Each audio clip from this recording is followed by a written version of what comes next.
Hello and welcome to Smash Writing. I am your host, Justin, and we have at least, for the time being, reached the end of the Mark Hoffman run as Jigsaw. Okay, let's do this. I can get through this. Let's get in and start. We see Dr. Lawrence Gordon again for the first movie. He is crawling away. He cauterizes his stump on a hot pipe. And we jump ahead. There's a jigsaw trap in public. Two guys on either side. And they can either take out one or the other, or they can let the woman descending die. And she's been playing both of them and making them do things. And she ends up being the one who dies because they keep fighting each other and whatnot. Whatever. And no one on the outside of this glass, because they're in a glass box, there's tons of people watching. None of them really make much of an effort outside of one person, like, weakly beating her suitcase off the front of it. And we meet Matt Gibson of Internal Affairs. Jill has gone to him for help. She wants complete immunity to everything, and she'll give him Mark. And he is all for it. He wants to get Mark in the worst way. And we meet Bobby. He's going to be our main player. Bobby wrote a book about surviving a saw trap, a Kramer trap. He wrote a book, and he's even talking. Oh no, we haven't got to that part yet. First off, we got high horsepower trap. We got this looks like a Nazi white supremacist glued to a chair of his car. We see his buddies on either side of it all wired up, and we see his girlfriend, I guess, underneath the wheel. He has to rip himself off of this seat and pull the lever, which is a hell of a feat. I mean, yeah, there's not a whole lot of people in this world who can pull that stunt off. He doesn't. All of them die. Again, not creative trap. I mean, it's gory, I guess, because you see bits of his back coming off. I mean, you see a good minute of it, but he doesn't get out. And then we see Bob again. He's actually leading a survivor counseling kind of deal, like group counsel. And he's leading the conversations about how he learned to appreciate his life from his time in the traps. And he goes on to explain his traps, and he had like hooks in his chest and climb up and do something. But we see the woman who's very angry. She's very angry. She was the one from the last movie who had to hack her arm off in the flesh trap. And she's not seeing the positive of this. So she's not in Camp Kramer. But then we see Dr. Gordon back. He's got a cane and a limp and a fake foot. And he gives him a round of applause, but you can tell he is not happy. He's really irritated, despite the fact he's passive aggressive all throughout his little congratulations speech. And we see some of the people in Bobby's clique and everything, and his wife, and then Bobby's kidnapped by a pigman. When he wakes up, he's in his bird cage, and Kramer comes up on the screen and is like, I never tested you. You were never in a trap, and you are lying about everything. So since you wanted to be here so badly, here you are. Now it's up to you to run the gauntlet and try to save these people. And I believe his publicist is up first, after he gets out of the cage. But he knows his wife is in the last one. We'll get to that in a moment. We'll get to the publicist in a moment, because we got to go back to Mark. Actually, we're going to the IA guy, Matt. Why would they do this to me? I hate you all. I hate all of you writers. Matt knows that the bear trap had Jill's prints on it. She confronts him. He's going to leave her at the safe house, but then he gets a note, videotape from Mark. He wants Jill. He promises all the games will be over if he gives them Jill, which isn't going to happen. But then an explosion goes off back at where they found all the dead bodies from the high horsepower trap. So things are going off. Things are going crazy. Now we go back to Bobby, who's first person is his publicist. There's a string going down her throat. The key to get her out of the trap she's in. You pull the string out, get the key, get her out of the trap before it can kill her. But if she makes any sounds or screams, the trap will close down faster. She's being torn up on the inside. There's no way she's surviving this, and she doesn't. And he kind of yells at her, tell her, "Why were you screaming?" From the internal bleeding. We see another flashback. He actually did meet Kramer at one point. Kramer came to a book signing, and Kramer heavily was like, "Why are you doing this?" He all came out and just straight out accused him of lying, but it just goes over his head and just waves it off. When we get to his lawyer, he has to hold this device up for 30 seconds to keep her from dying. It's all he has to do. He can't do it. Can't do it. That's just too much. Granted, it's like jabbing at his sides, but it's 30 seconds. You'll be fine. No, too much. Can't handle it. The lawyer's dead. We see back with Matt. We learn of a personal grudge he had with Mark. And he caught Mark killing this guy outright. Matt does turn him in.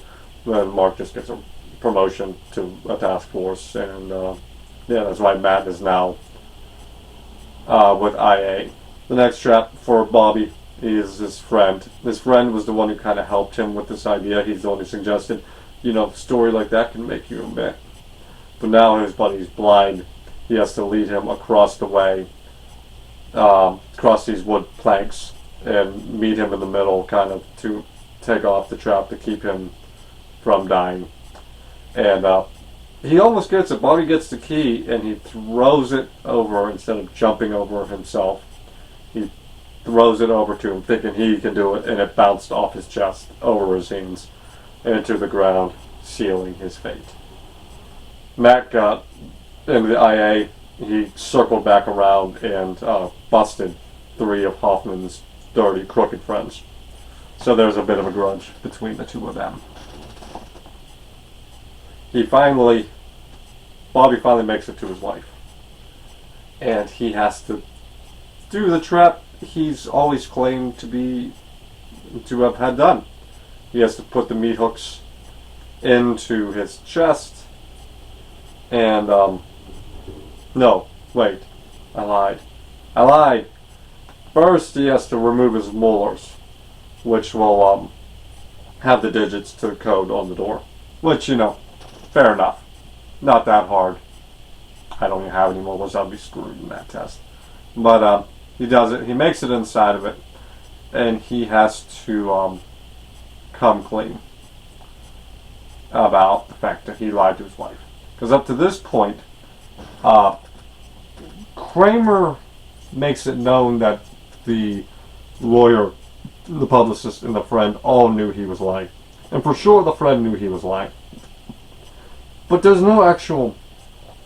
They don't actually show you that the lawyer or the publicist knew that he was lying. They just say he is. Like, you could have shown us something to know that they were lying, or else they're all just operating off the fact that he told the truth. The wife, for sure, though, didn't. She's crying and hysterical. But like I said, he has to now complete the trap to save his wife. So he does it. He puts the hooks in, and he makes the climb, and is about to make the connection on the wires to save his wife when his skin rips and he falls to the ground. And he now helplessly watches his wife get trapped in an oven and roast. The wife didn't do anything. I mean, I keep saying it. The wife didn't do anything wrong. Why is she being tested like this? It's not. Kramer. We see Kramer, and this was his idea to test all of them. But I guess this is a Mark trap, so he doesn't have to follow the code, but this is all Kramer's doing, because we see videos of Kramer talking directly to him. So, what did the wife do? The wife isn't being tested here. We just given up, meanwhile, while all this was going on, the cops are, in fact, besieging, going down on the building. The cops are besieging a building. They end up, Matt ends up finding his hidden location at the junkyard. He'd been hiding at the junkyard the entire time.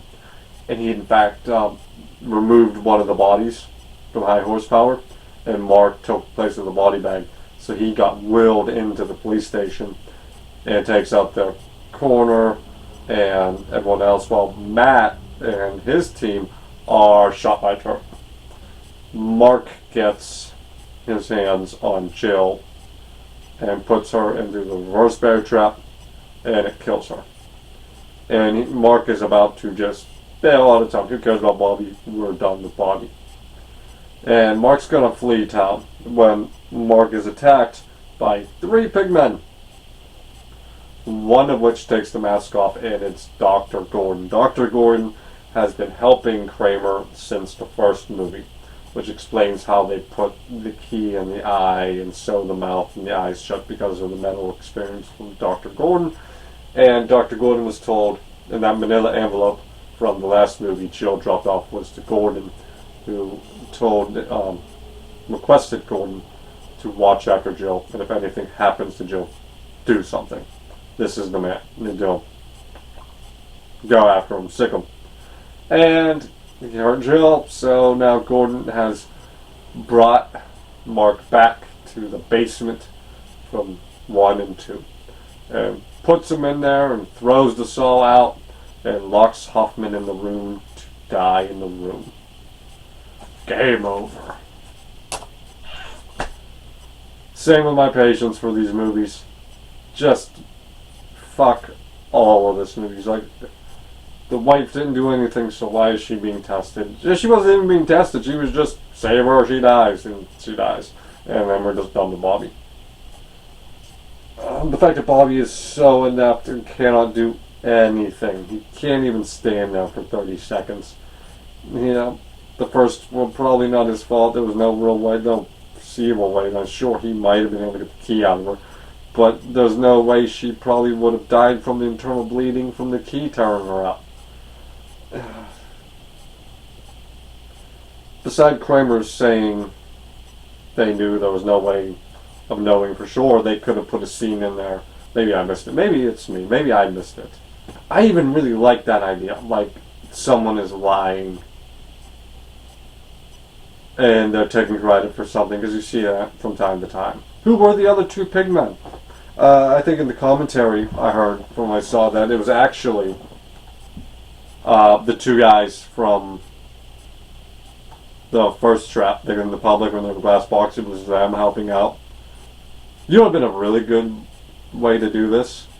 Is have Dr. Gordon, the woman who had her arm cut off, and the woman who survived in Saw 5, have those 3 be the person who stops Mark, because they'd survived the nightmare, and they're going to make sure it never happens to anyone ever again. That was the way to do this.